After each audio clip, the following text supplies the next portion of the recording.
Okay. Today is Wednesday, October 20th, 2004. I'm Kathy Bernstein, and I'm visiting with Jennie and Paul Elias. We are conducting this oral history interview as part of the Jewish Historical Society's celebration of 350 years of Jewish life in America. And I want to thank you both not only for coming in for your interview, but for helping us conduct interviews during this 2-week period. Paul, I'm going to start with you. I understand you were you're not a Milwaukee-born person, and so let's get a little bit of your background. And we're going to just kind of, because there are two of you, I'm going to condense a little bit about some of the background. And so I'd like to know what your full name is, and if you have a Hebrew name, you could tell me that. And I'd like to know about the family name. Was it changed? What does it mean? And we'll start that way. Well, my name is Paul Elias, middle initial S. I picked up in the Air Force because there were two Paul Eliases on the base. And they sent my shot records with him when he went overseas, and I had to do them all over again. Oh. So we got a middle initial S. It's just is an S, huh? That's it, middle initial only. Uh-huh. Anyway, our family, my mother's maiden name was Tiger, Tieger, and she came from a family of 10, 5 brothers and 5 sisters. And to my knowledge, that is their name. Tiger. And my family... Where'd they come from, Paul? Okay, they came from Romania. Mm-hmm. My mother, who was the youngest, was born in the United States. Okay. And my mother died when she was 26 from pneumonia. There was no penicillin then or any shots or anything like that. I was 6 years old and my brother was 1 year old. And with 2 of the Tiger girls, one, my Aunt Sadie, who was the oldest of the children, lost her husband, and then another Aunt Rose, who never got married because her love was a Catholic guy and she couldn't marry him. And later on in the story, she did. But that was when they were in their 70s. Oh. They met at a bus stop and renewed their acquaintance, found out they were still in love, and they got married. Oh, my goodness. So that was one unusual part of it. My side of the family... But excuse me, you brought in your 2 aunts for a reason. Did they take care of The you? 2 aunts took care of it. It was kind of like Biloxi Blues. We lived in a 3-flat apartment on the southwest side of Chicago. Mm-hmm. And in that apartment were my 2 aunts, an uncle who had a parts business, my father, and my brother and I. There were 3 bedrooms. My father lived in the middle bedroom. He worked at night. My Uncle Peavy was in the back bedroom because it had a separate exit or entrance. And my brother and I slept in the bedroom off the kitchen, excuse me. And my Aunt Sadie, who was more of a mother to us than she slept on a rollaway bed in the kitchen. Yeah. And we had a very, very healthy life. We got along. It was in the midst of the Depression. And my uncles used to come over on Friday afternoon to see their sister, and she'd have chopped liver and schmaltz and rye bread, and they would sit there and eat and talk about the week. So my background was starting out, had some problems, but we got through it. We were loved, and my father, on the other hand, was born in London, and his father and a sister and a brother, my grandfather was a shamus at Rofi Tzedek in Chicago on the south side. And his wife, who we married in England, her maiden name was Gordon. last name, and she married and became an Elias. Mm-hmm. So our family was much smaller, and my mother married my dad, and they couldn't have been married more than 7 or 8 years when she passed away, which was a tragedy. My younger brother is 6 years or 5 years younger than I am. So she died right after he was born. He was 1 year old. Wow. Did your father ever remarry? No. He never did. No, he was one of the breadwinners for the family. There were 4 of them that took care of my brother and I. Mm-hmm. So it was my last memory of my mother was when she was taken out on a stretcher to the hospital. She never came back. Uh-huh. Okay. A little So emotional. Jennie, let's talk a little bit about you. So Paul can have his tissue. Your background was different. You had sisters. Did you have brothers? Talk a little bit about your Well, maiden name, because I don't know what it is. I was born Jennie Lee Feldschreiber. Feldschreiber? Feldschreiber. Mhm. Feldschreiber means field writer. Oh, see, I love that. And my father came from a large family, as did my mother. My father, Sam, came to this country after his brother came here. His brother Adolf Feldschreiber, who is the father to my first cousin Marie Siegel. And Marie's an only child. Her father and mother they stopped after one, but Sam continued on, and he and my mother had 7 children. But my uncle Adolf came to the United States first, and there were 7 children in this Feldschreiber family. Their parents were Rebecca and Jacob. In fact, later on in life, the cousins and the aunts and uncles formed a family club. We had a family club, Rebecca Jacob Family Club. Well, anyway, my father then followed after Adolf came, And where were they? they came from Okonice, Poland, Okay. and they started in the grocery business. Adolf and Sam had a small store on Stony Island in Chicago, Mm-hmm. and he met my mom, who was born in Russia, in Kiev, and she too came from a large family. She there were 7 children in her family, 5 boys and 2 girls. And in my father's family, I believe there were, I think, 6 boys and 2 sisters. Mm-hmm. So we grew up in a large family. My parents had 7 children. I didn't know So that. I'm one of 7 children. I had 5 sisters. I just recently lost one of my sisters who lived in Arizona. So we knew about living in small quarters with a lot of people. And we were raised in Chicago. And then later on we moved to the far south side of Chicago and grew up on the far south side of Chicago in an apartment building. Mm-hmm. My parents tried to get a large apartment, but no one would rent to large families, particularly Jewish families. So they ended up buying a building, and eventually we occupied the whole building. Did you really? The first and third floor. Uh-huh. They had a tenant on the second floor. The poor tenant, huh? Poor tenant. Kosher butcher. Kosher butcher. Uh-huh. And I went to Horace Mann grade school, and then on to the neighborhood high school, and then on to the local community college. So Mhm. I had a very wonderful childhood growing up with 5 sisters and a brother. It was lots of fun. It was difficult at times, but Did you struggle financially? Did your parents? I mean, was it hard to? yes. Did you know you were having troubles? Did your parents let you know that things were Well, tight, or did you know? They let us know, and I did know.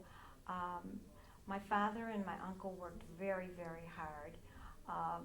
They put in a lot of hours in this grocery store, from early in the morning until late at night. My dad wouldn't come home sometimes until 10:30 at night, because he wanted to make sure that the people in the neighborhood who worked late could come in and get another loaf of bread or some milk, for the next day.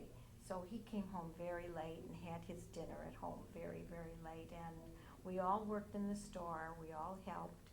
And my mother didn't, because she was home being a homemaker, washing clothes and cooking all the time. Sure. That's the way it was. But Well, you were lucky because you had a grocery. She Right. didn't have to run to the grocery. She could go down, whatever, how far Exactly. it was, or your dad could bring things my home. dad brought home a bushel basket of groceries and paper goods and other paper products Sanitary. every napkins. night. Every Uh-huh. night. I mean, toilet paper and sanitary napkins, whether we needed them or not. Uh-huh. And she'd go to the bakery for the fresh bread every day. But it Life was was it was hard. a lot of fun growing up in the Felschreiber household. And the rest of my sisters too live in the Illinois area. One sister lives here in Milwaukee. I don't know. I'm sure you probably know my sister Selma Selma. Zeiger. I sure do. And then I have a sister in South Haven, Michigan. Mm-hmm. And, And your brother? and my brother lives in Skokie, Illinois. Mm-hmm. Mm-hmm. Growing up, Jenny, what kind of religiously, what was your house like? And Paul, I wonder about you too. Well, our household was very Jewish. What does that Very mean? Jewish. We always had a Shabbat supper. Mhm. Every Friday night it was, chicken soup, and we went to temple. We, would make kiddush and kamotzi, light the candles always before we went to, had dinner, and then went to synagogue afterwards. And I went to Sunday school. I did not attend Hebrew school. In those days, girls didn't go to Hebrew school. It wasn't mandatory. The boys would go to Hebrew school, but not the girls. But I did go to Sunday school, as did two of my younger sisters. My older sisters did not.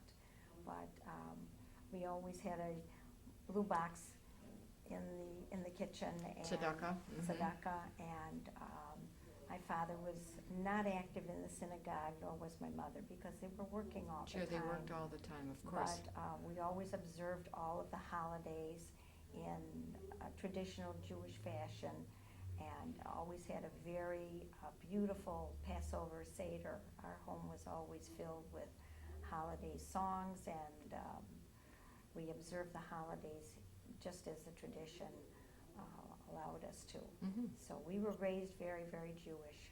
Mm-hmm. How about you, Paul? Well, Without a mother in the house, but you had an aunt there. My Aunt Sadie and my Aunt Rose were our mothers. We had two Right. mothers. Mm-hmm. We kept a semi-kosher home. We didn't have any pork products. Mm-hmm.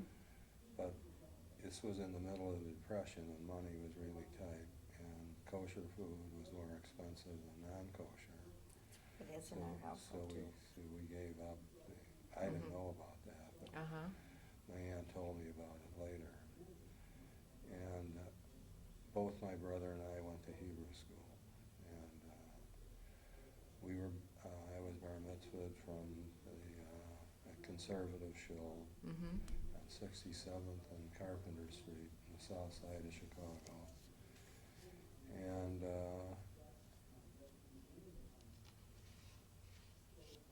Did you? there's a story I want to tell. Go ahead. I lived about a mile away from my grade school, Mm-hmm.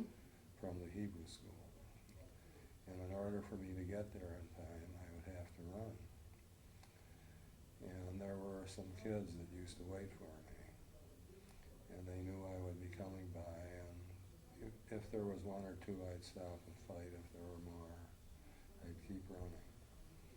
But they did that just because they knew I was Jewish and I was going to that Jew school Uh-huh. on 62nd Street. Uh-huh. So you had anti-Semitism as a child. Yes, as a child and also as an adult. As long as we're talking about anti-Semitism, tell me about your incidents as an adult. Well, I graduated from Northwestern University in 1950. Mm-hmm. I was in the top 2% of my class, and I got all kinds of leads from the placement service at the school. And I couldn't find a job. I beat the street for the whole summer. And talking to a friend in the latter part of August, I said, Bill, what's wrong with me? I can't seem to get a job. Mm-hmm. He looked at me and he said, don't you know? I said, no. He said, you're Jewish.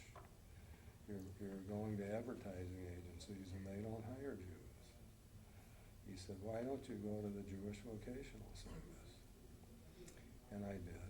The next day I was working in an executive training program at Mandel Brothers, which was a State Street department store. And the best thing that happened out of that is that's where I met Jennie. Yeah, how did you meet? Tell me, Jennie.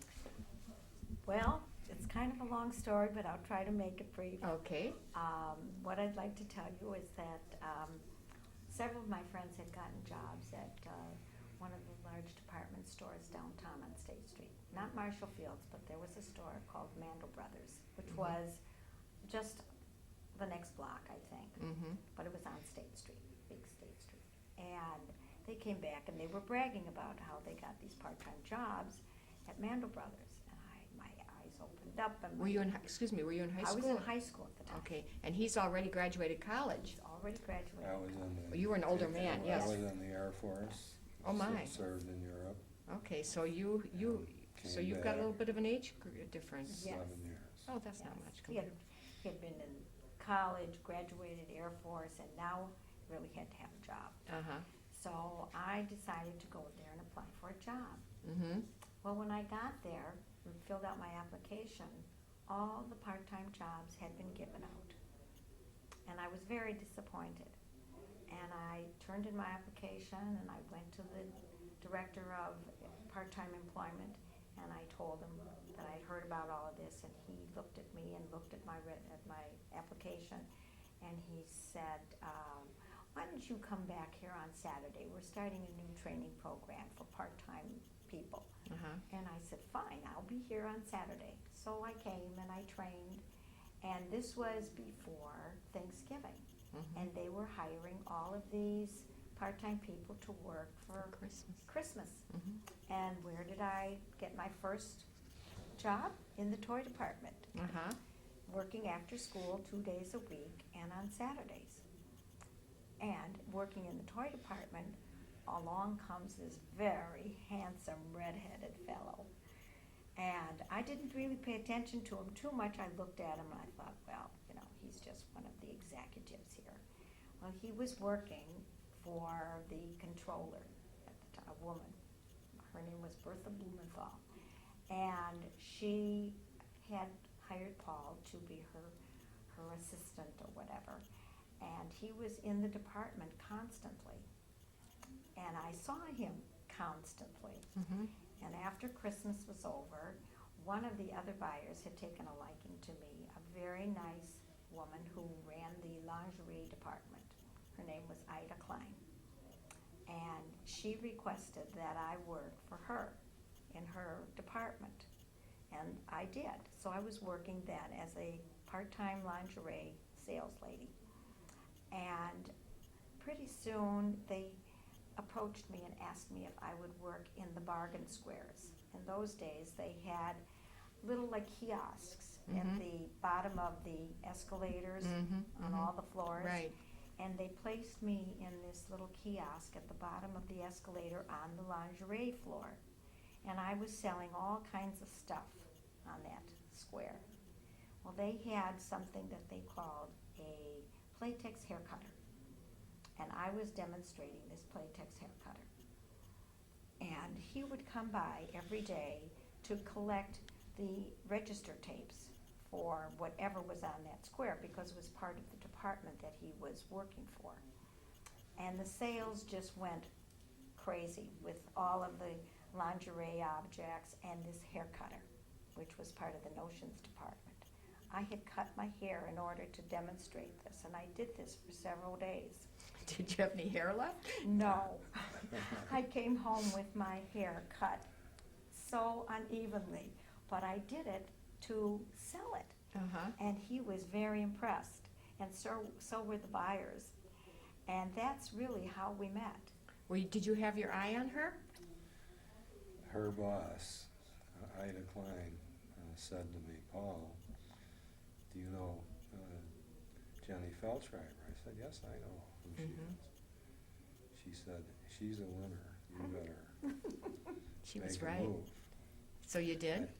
I said, Ida, she's barely 18 years old, and I'm going to be 27, 26. 26.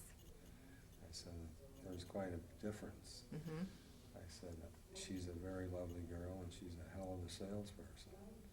She sold more of those Playtex hair cutters than any other department store on State Street.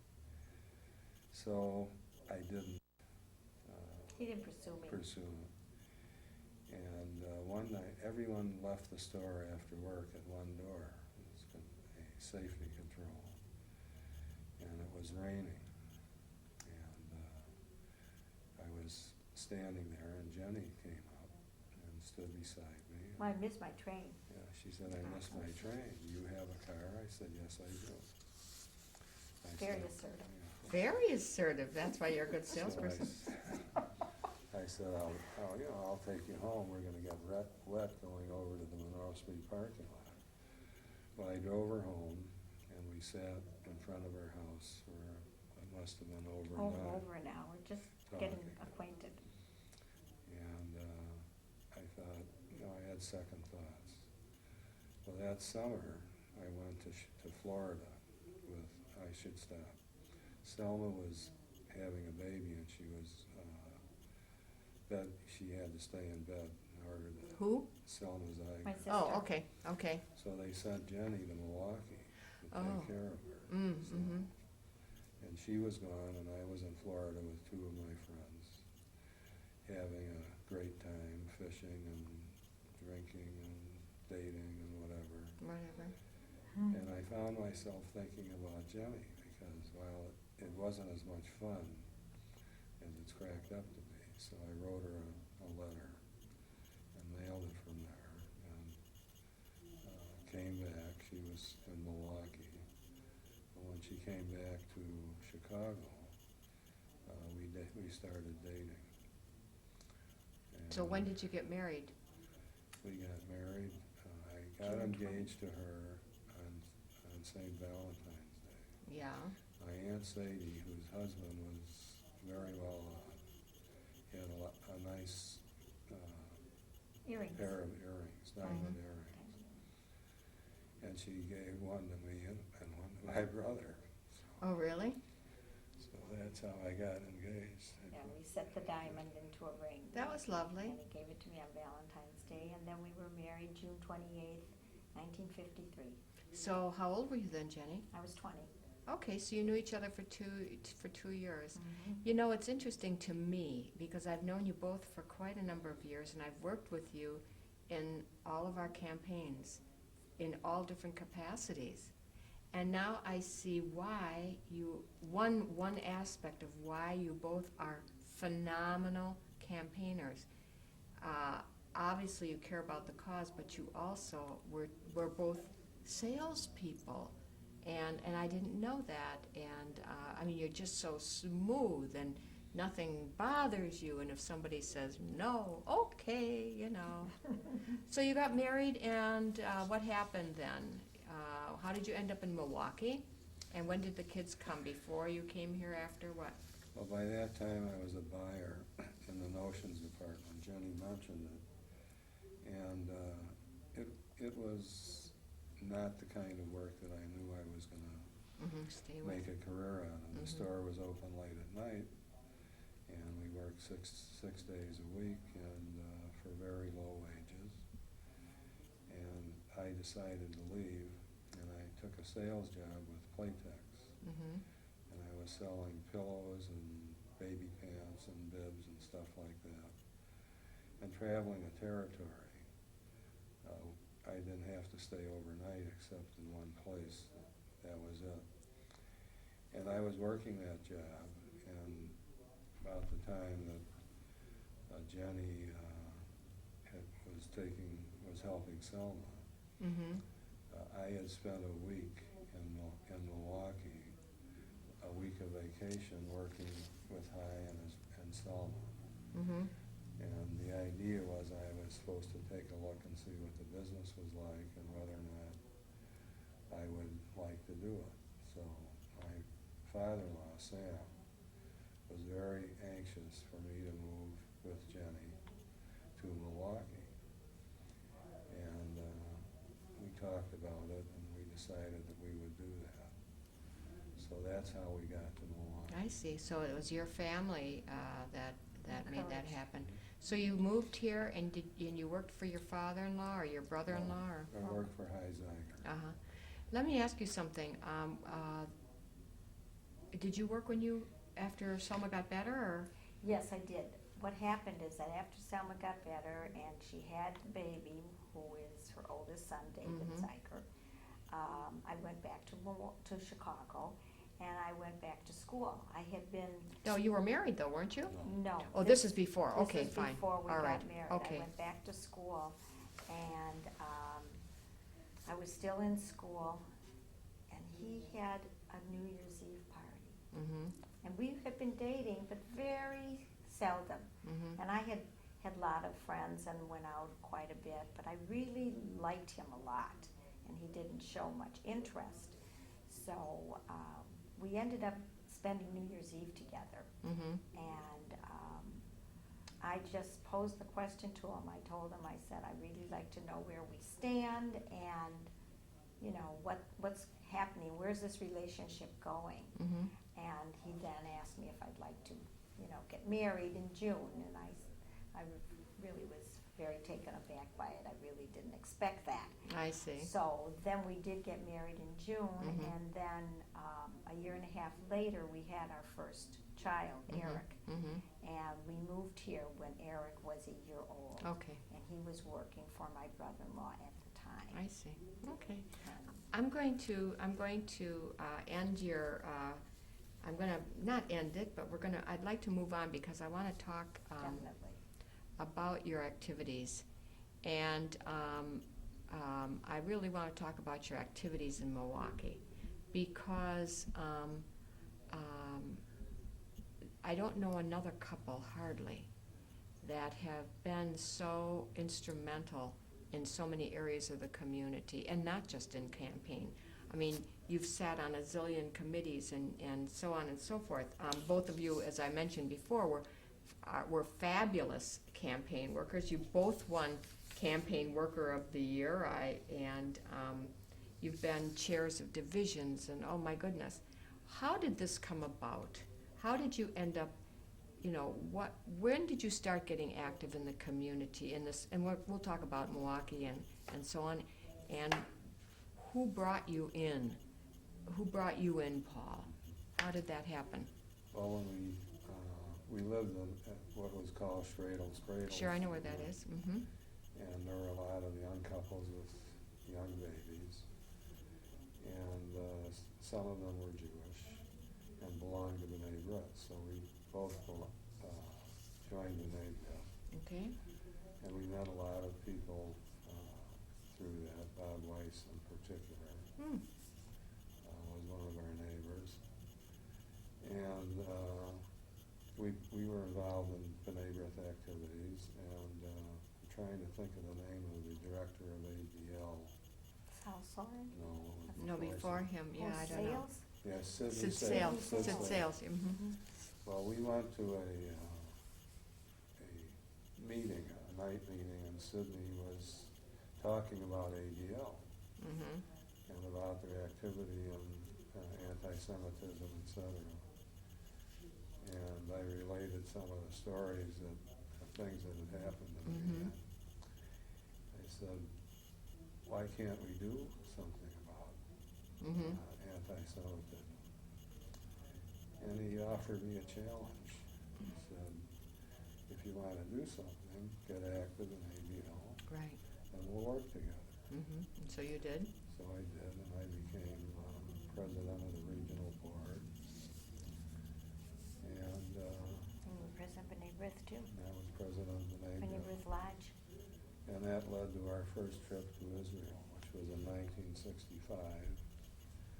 There was a B'nai B'rith Triennial Convention in Israel, and I was selected as a delegate. And Jennie and I went to Israel along with Abe Chudnow and Joe Smith. And this was for who? Under whose auspices? This was B'nai B'nai B'rith. B'rith Triennial It was a Convention. triennial mhm. convention. Okay. So the three couples traveled together to Israel. We were all delegates. And we had Abe had a day with us with JMM. JNF, And he showed us the water carrier that was bringing water Right. to the Negev. That opened up another Avenue. avenue. Mhm. So we had made many trips after that with the Federation. Right. So How many times have you been to Israel? You? I think 7. I think, yeah, Well, about seven. I went a couple Paul of times went. with J&L. He went with JNF before. Mhm. I went on projects. Mhm. We Okay. had raised a lot of money for a water project. Mhm. And, when it was finished, we went to see it. Well, you've been a member of the boards. Okay, Paul, I know that you've been a member of the board of JCC and BBYO. You just told us about B'nai B'rith and how you became involved in this community in JNF. What other boards and Jewish activities have you've been involved in? And also, have you been involved in the general community? Probably your synagogue, I'll bet you were involved in. Oh, that's another interesting story. Anyway, I lost my train of thought. Which boards? But my first board was the Jewish Community Center. Okay. We used to take our kids, our boys there to learn how to swim. Right. And I was playing racquetball and squash and stuff. And I was elected to the board of Mhm. JCC. Esther Leah Ritz was on the board. And I was the vice president of the board. Mhm. And Jack Weiner, who was the director then, wanted me to become the president. Mhm. And I was involved in so many activities. We had 2 young boys, one of which, this was during the Vietnam War, was Mhm. giving us something to worry about. And Right. I begged off because Mhm. I told him I seemed to have time for everyone else's children Mhm. except ours. Mhm. So I didn't do that. Mhm. Jenny, how about you? Well, as far as boards and things, or Yeah, how what- how did you get involved? Well, I've been sitting here and thinking about this, and our first trip to Israel really made a big impact on me. Mhm. I fell in love with the country, and in fact, I came home and I said I really would love to live there one day, but of course I knew that that couldn't happen. And then we came to a rally here at the JCC Mhm. for the 6-Day War. And that just turned my life around. I was just so heartbroken about what had happened in Israel. And I just felt that whatever I could do to help raise awareness and raise funds to help our sisters, our brothers, our families in Israel and in the Milwaukee community as well. Mhm. Because the Milwaukee community, the Jewish community, really did so much for us. I mean, made us feel like we belonged. Joining B'nai B'rith really opened up my eyes, and becoming involved in the women's division did so much for me. I'll never forget the first person that came to solicit me for the women's division. Who was it? It was Judge Raskin's wife. Max Raskin. Max Raskin's What, I wife. don't know his I name. can't Ann? think- Ann Raskin. Mhm. We lived in the Schradale apartments Right. at the time, and I Mhm. was a young mother with one child, and I didn't know the first thing about, Giving, federation. Mhm. I mean, I was raised in a home that gave tzedakah. My father, a blessed memory, would come home from synagogue and he would say, I just, gave $500. That's a lot of He money. was so proud. Mhm. You asked me about money being tight. Yes, money was tight, but we had the necessities. Raising 7 children took a lot of money, and owning our own building took a lot of money. But my father worked very, very hard, but giving money to the shul was his greatest pleasure, Uh-huh. and giving money to Israel was his greatest pleasure. Mhm. So I was raised that way, and I felt that I had to give something too. But no one had ever approached me about making a contribution, giving a gift in my own name. And Mhm. this is what Ann Raskin imbued in me. That's wonderful. And I said to her, well, I'm not working. I have no means of Take your income. grocery money? She said, well, you must save some money from somewhere. And I turned to Paul and I said, I will give $25. Wow, that was a big amount of money. That was a large amount of money Uh-huh. because hamburger was 25 cents a pound then. Sure, right. And I knew that I could do it somehow, some way. Right. So that started it all for me, Kathy. Mhm. I just felt that this is what I wanted to do in some way, shape, or form. Mhm. I have to stop for a minute because he's breaking me up here. No, you can't. I became active in B'nai B'rith. Uh-huh. And, I took on different responsibilities, and we raised money for the B'nai B'rith Children's Home, and I joined Hadassah, and I joined Ort, and I joined Naamat, and pretty soon I became involved in the women's division, Uh-huh. and that opened my eyes. I Yeah. went to meetings, and I met Anna Gulnick and Oh, Mary sure. Weissman, and these women really impressed me. Yeah. And I would listen to the stories about how some of the guest speakers that would come to the private homes. We used to have guest speakers in private Coffees, homes. didn't you have coffees? We You had doing coffees. Yeah, parlor meeting coffees. Parlor meetings, Yeah. and I would listen to these stories.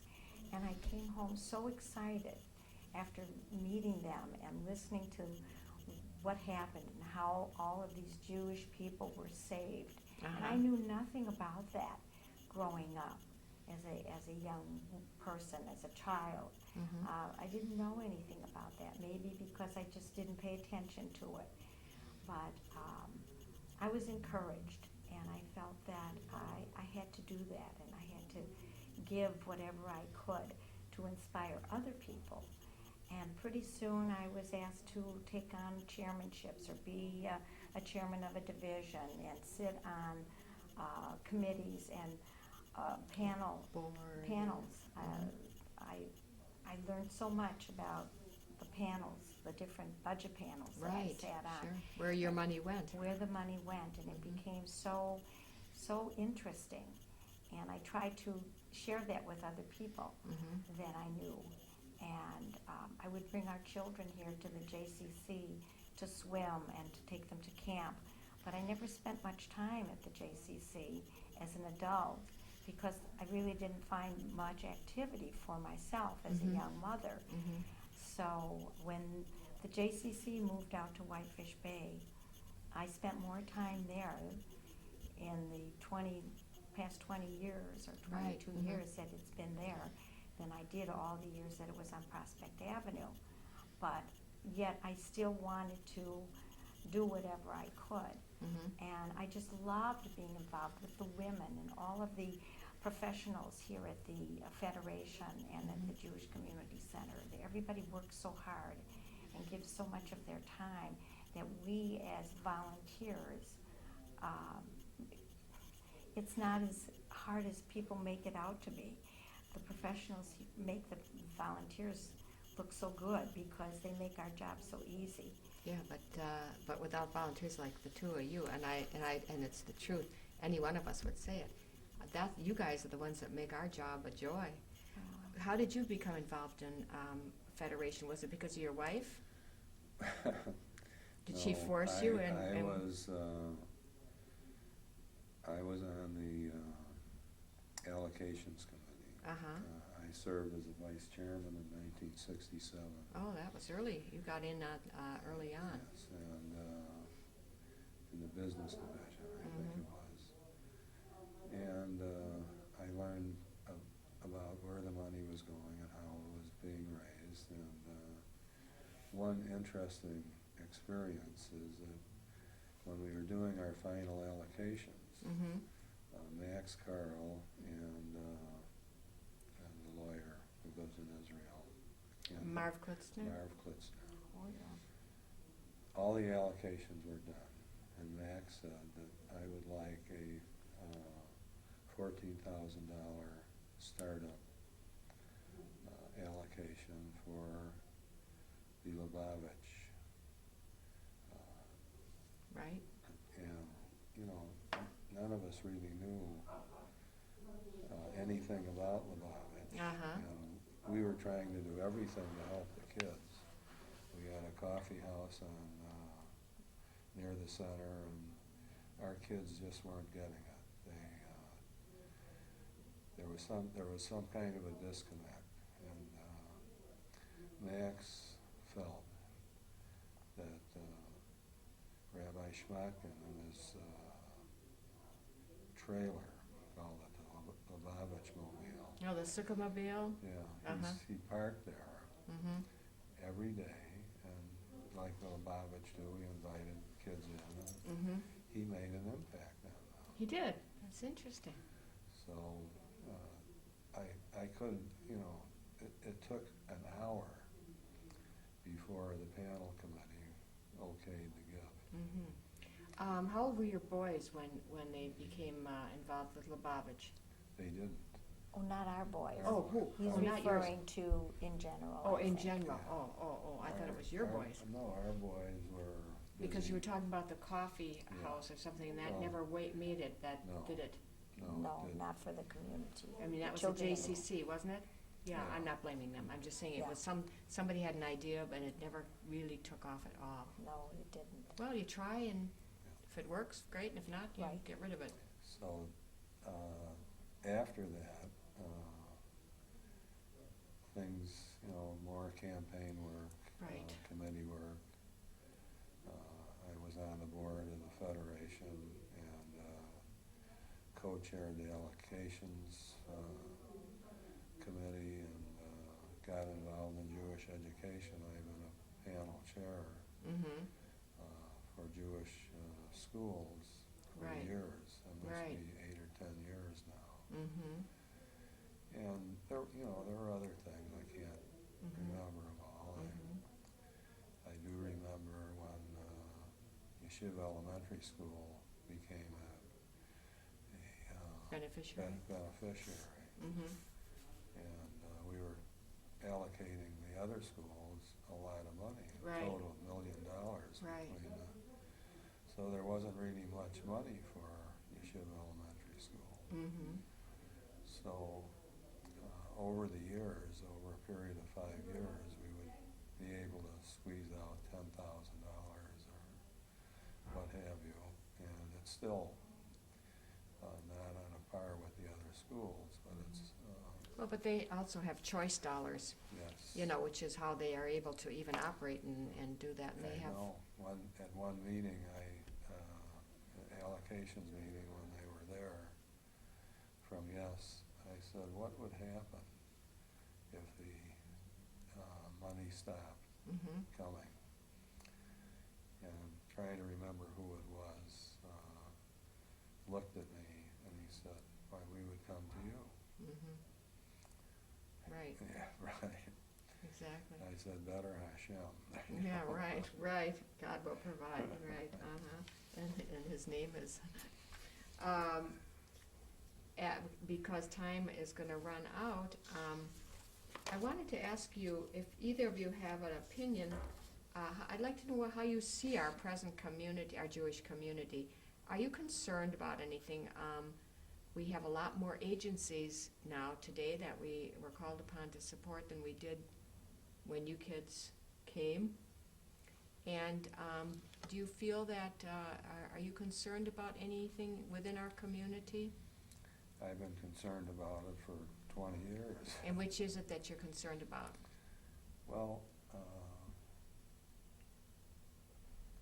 we own so much real estate now, which had become part of our program, the camps, the campus, This? the schools, Federation building.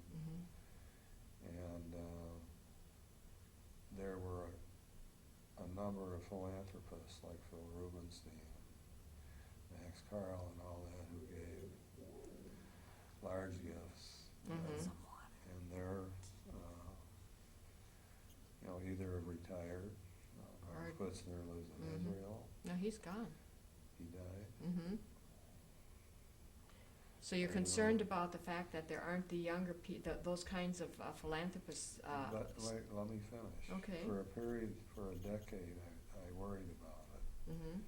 But in the last couple of years, 3-4 years, I see a number of young people who are the spitting image.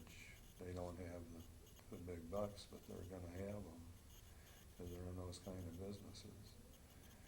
And they are actively involved in Federation work. And I can see a new generation of leaders and philanthropists coming from this group. Some of them, they encourage others of their friends to join them, and a number of them are very interested in Israel, which is a big part of our responsibilities. Right. And the other part is Jewish education, which is expensive. And we don't have enough money for that. Now we're going to build a new center. Well, Well, not a new one, but we're going to certainly make it more. Yeah. Yeah. How do you feel about it, Jenny? Are you concerned about the future at all, or are you? Well, I'm very optimistic. I am concerned, yes. I'm concerned about where all the money is going to come from, but I do look at it this way: it will come. I'm very optimistic because I feel that this is important. It's vital for the next generation, for our children and our children's children, and down the line. Growth is necessary, and change means growth. And I think it's something that has to happen. I've always felt that way. And I feel that with good, proper Jewish education for the next generation and those to follow, that all of this will come to pass. And this is why I hope that I can continue to help in the same ways or more ways than I've done to help raise awareness and raise dollars so that the Jewish community in Milwaukee will thrive. I feel it's my way of giving back to this community.